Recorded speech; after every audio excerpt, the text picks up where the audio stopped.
Hello everyone! From toxic deserts and high mountain peaks where the air is thin to the most dangerous streets on Earth, get ready for a shocking journey through the world's most perilous places. Let's get started!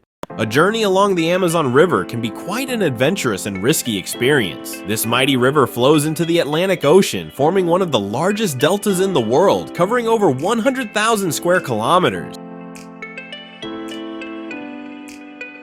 The Amazon rainforest is astonishingly rich in biodiversity, home to more than 1 million different species of plants and animals. It is truly a global genetic treasure. Within this rich ecosystem, several aggressive species pose lethal risks to humans. Jungle adventurers must be wary of poisonous snakes, giant anacondas, and centipedes. In the water, one should be particularly cautious of the black caiman, which can reach lengths of over 4.5 meters, as well as the fearsome piranha with its dangerously sharp teeth.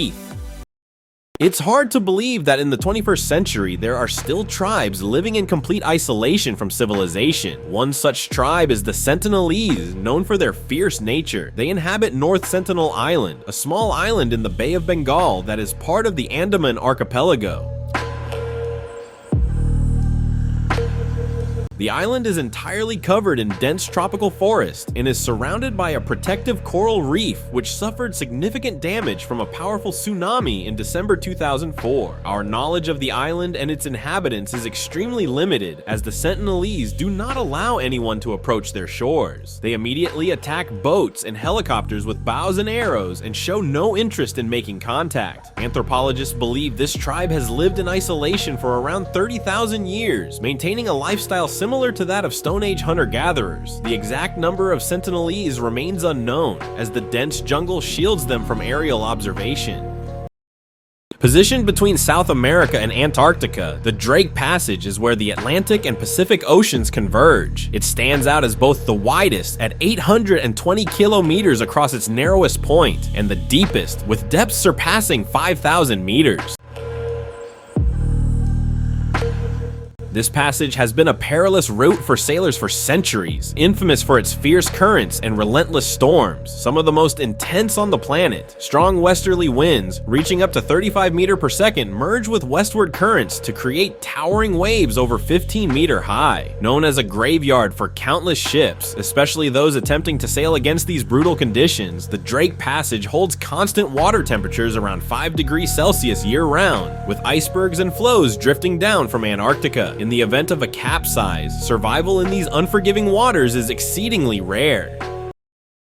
This is why living near a volcano is far from calm. Mount Sinabung, a stratovolcano in northern Sumatra, Indonesia, stands at 1,133 meters. For over 400 years, locals lived without worry, but everything changed in August when the volcano erupted unexpectedly. The gas and ash emissions forced residents of 12 nearby villages to abandon their homes and seek safety. Since then, Sinabung has remained active, with approximately 10 eruptions occurring over the past few years. These eruptions have included lava flows and columns of volcanic ash, with hot gases reaching altitudes of up to 3 kilometers. Following the powerful eruption on February 11, 2014, this part of Sumatra was nearly deserted. In total, around 20,000 people had to relocate to other areas due to the volcanic activity.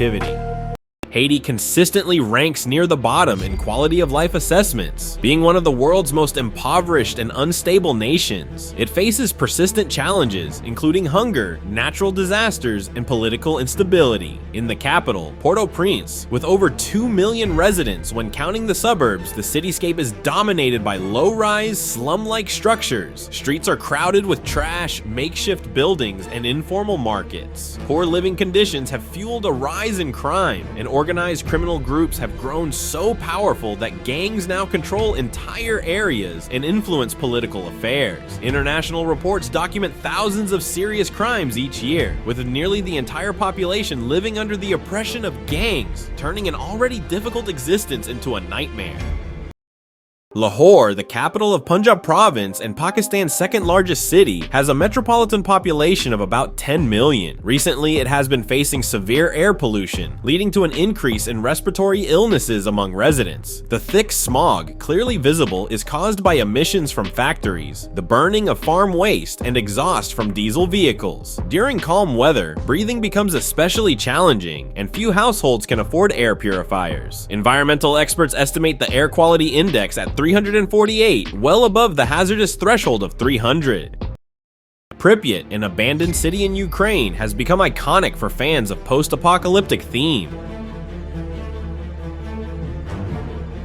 Founded in 1970 as a town to support workers at the Chernobyl nuclear power plant, it was evacuated on April 26, 1986, following the catastrophic accident at Reactor 4. Decades later, Pripyat remains contaminated by radioactive fallout and is closed to the public, accessible only through authorized tours of the exclusion zone. Today, radiation levels in some areas are low enough not to pose an immediate health risk. Streets overgrown with vegetation and crumbling buildings adorned with Soviet symbols give Pripyat an atmosphere like no other. Scientists estimate it may take another 50 to 60 years before people can safely return to the 30-kilometer exclusion zone surrounding the Chernobyl plant, by which time the radioactivity will have diminished and the most hazardous substances will be securely contained.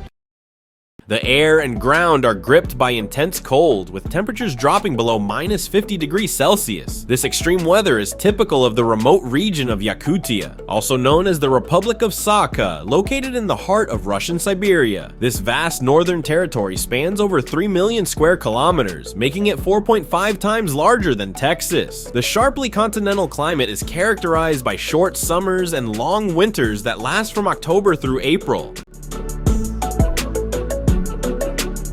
The village of Oymyakon in Yakutia is renowned as one of the coldest places on the planet. This small village, with a population of about 500, holds the record for the lowest temperature in the northern hemisphere. In 1933, the local weather station recorded a staggering minus 67.7 degrees Celsius. The severe climate makes daily life a real challenge, influencing everything from the way homes are built to the clothing required for maximum protection. Simply breathing the frigid air can be difficult, making it advisable to use a scarf. Instead of growing crops, people here often resort to ice fishing, and vehicles are typically left running for months, as turning off the engine overnight may result in it freezing and becoming impossible to restart. The Citarum River in Indonesia is infamous for being the dirtiest river in the world. The first thing you'll notice along its banks is the overwhelming stench of decaying waste mixed with the sharp odor of chemical pollutants. Environmental statistics for the Citarum River are truly shocking. For example, lead concentrations exceed safe drinking water standards by an astonishing 1,000 times, and fecal coliform bacteria levels are 5,000 times above acceptable limits. Around 5 million people live in the river basin, most without access to proper waste disposal, leading to a situation where everything, including vast amounts of plastic, is either burned or dumped into the river.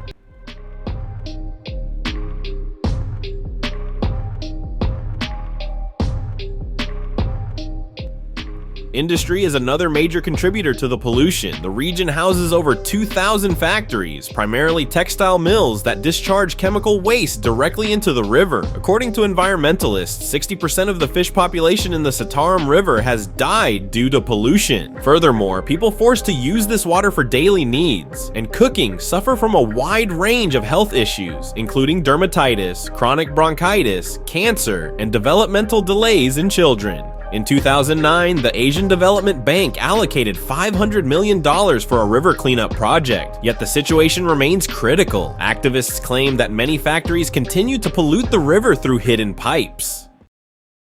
It's difficult to believe that in the 21st century, ships still need to be equipped with defenses against pirate boarding. In response to the piracy crisis that escalated in the Gulf of Aden in the early 2000s, sailors from various countries had to adopt certain measures. This gulf, located in the Arabian Sea, plays a crucial economic role as a shipping route for transporting oil from the Persian Gulf to Europe. Criminals from Somalia, a country devastated by civil war, took advantage of this situation. A significant portion of the population turned to piracy as a means of survival. Armed with guns and grenade launchers, pirates in small boats launched attacks on tankers and civilian ships, subsequently demanding millions in ransom for their release. In just a few years, several dozen sailors either died or went missing due to these assaults. Pirates captured numerous vessels, with their profits exceeding Somalia's GDP. In 2010 alone, the damage caused by ship seizures amounted to $8 billion. It wasn't until 2012, after the UN passed a resolution permitting military vessels from various countries to enter Somali territorial waters and engage with pirates, that maritime piracy was effectively curtailed. Death Valley in California is arguably one of the most inhospitable places on Earth. Nestled in the Mojave Desert, this basin between the mountains lies southeast of the Sierra Nevada range. Rainfall here is rare, with an average annual total of less than 10 mm. However, the area receives abundant sunshine, with average high temperatures in July reaching 46 degrees Celsius. In fact, in 1913, Death Valley recorded the highest temperature ever measured in the Western Hemisphere, a scorching 56.7 degrees Celsius. The unique climate of the basin, which is also the lowest point in North America at 86 meters below sea level, poses a serious threat to travelers. Tourists are strongly advised to carry communication devices, water, and sun protective clothing. Death Valley received its name after a tragic event in 1849 when a gold prospector perished in the intense heat. Unbelievably, no other country experiences the devastating force of tornadoes like the United States, which sees about 1,000 tornadoes annually. A particularly dangerous area, known as Tornado Alley, includes parts of the central and southern states, northern Texas, Oklahoma, Kansas, Nebraska, and the eastern regions of South Dakota and Colorado. There are clear reasons for this zonal pattern in the heart of the US. Warm, moist air from the Gulf of Mexico collides with cold, dry winds from the north. This results in temperature inversions and an unstable atmosphere, which can trigger intense thunderstorms, hail, and tornadoes. Tornado Alley is especially hazardous from April to June, attracting storm chasers from around the world during these months. For those who live here year-round, the threat of tornadoes is a constant source of anxiety. Cities in these states have strict building codes, and many structures are equipped with underground shelters. Additionally, residents are alerted to approaching tornadoes by special sirens. Despite these precautions, the force of nature can still be overwhelming. This video shows the aftermath of a powerful EF3 tornado that struck the town of Andover, Kansas in the spring of 2022, destroying over 100 homes in just a few minutes.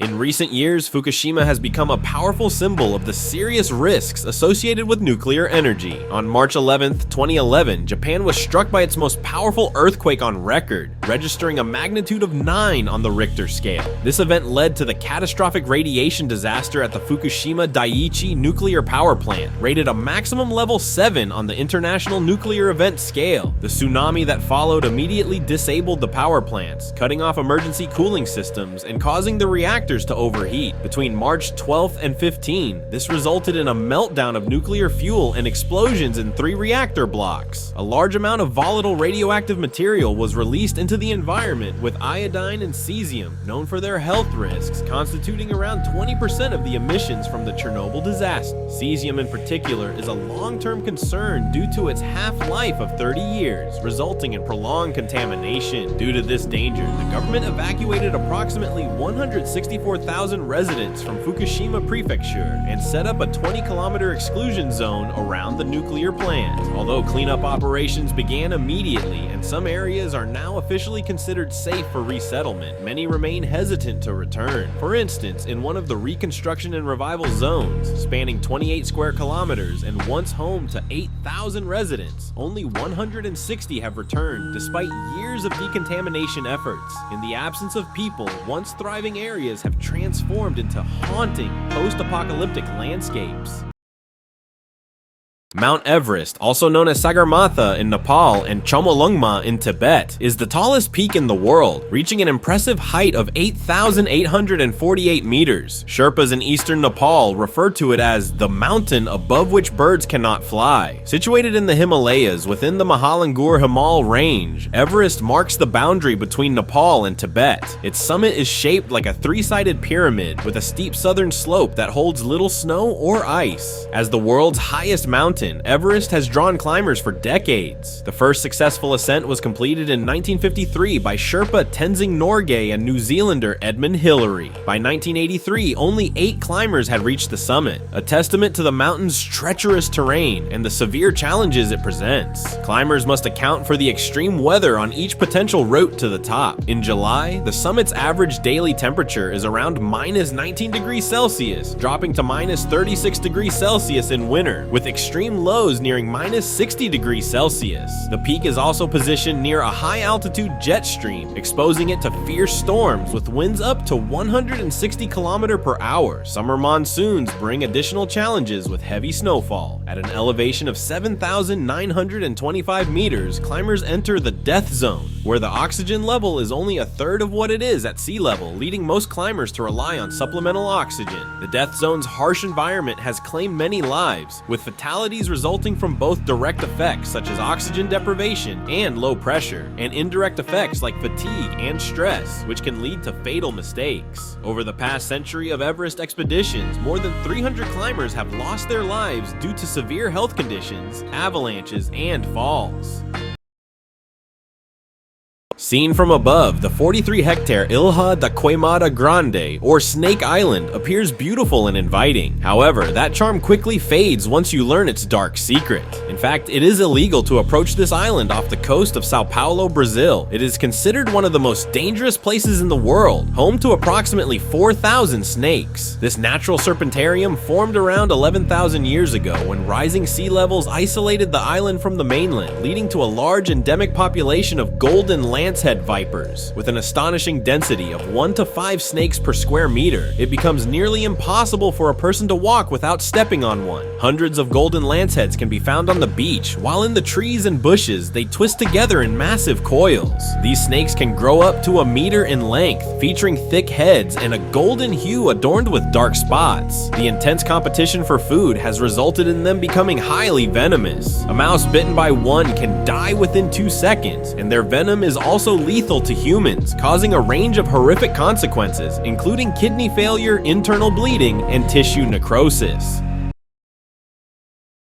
The legendary favelas of Rio de Janeiro have a notorious reputation. These areas are characterized by inexpensive, haphazard construction where poverty and crime are prevalent, and violence has become a way of life. The term favela dates back to the late 19th century, initially referring to an area on Morro da Favela Hill where the first slums began to emerge. The early residents of these makeshift homes were often former soldiers, refugees, freed slaves, and poor European immigrants. Throughout the 20th century, the growth of favelas was fueled by urbanization and escalating social challenges. Today, unemployment and organized crime associated with illegal substances remain major issues. Approximately 1.5 million people live in Rio's informal settlements. These favelas, sprawling across the hills, are controlled by various gangs. For visitors or tourists who venture in without a guide, exploring these neighborhoods can be risky. The police typically only enter during raids. Despite government efforts to develop infrastructure and integrate these neighborhoods, they continue to operate as distinct areas with their own strict rules. The Danakil Depression, situated in the northern Afar Basin along the Ethiopia-Eritrea border, boasts some of the world's most astonishingly surreal and vivid landscapes. This remarkable geological formation is shrouded in mystery, characterized by sulfur springs, active volcanoes, geysers, highly acidic pools, and expansive salt flats. Conditions here are exceptionally hostile to human life. Spanning 250 kilometers, the depression ranks as one of the Earth's lowest points, lying 125 meters below sea level, and is reputedly the hottest location on record by average temperature. With year-round temperatures consistently above 34 degrees Celsius and infrequent rainfall, the area has an arid and extreme environment. Volcanic and geothermal processes saturate the air with pungent odors of rust, hydrogen sulfide, and chlorine. The hypersaline lakes are so toxic that birds perishing upon accidental immersion is common. Even the Afar people who have navigated these lands for centuries approach the perilous lowlands with caution. For scientists who study extreme ecosystems, conducting research here is often described as an expedition into a realm of death.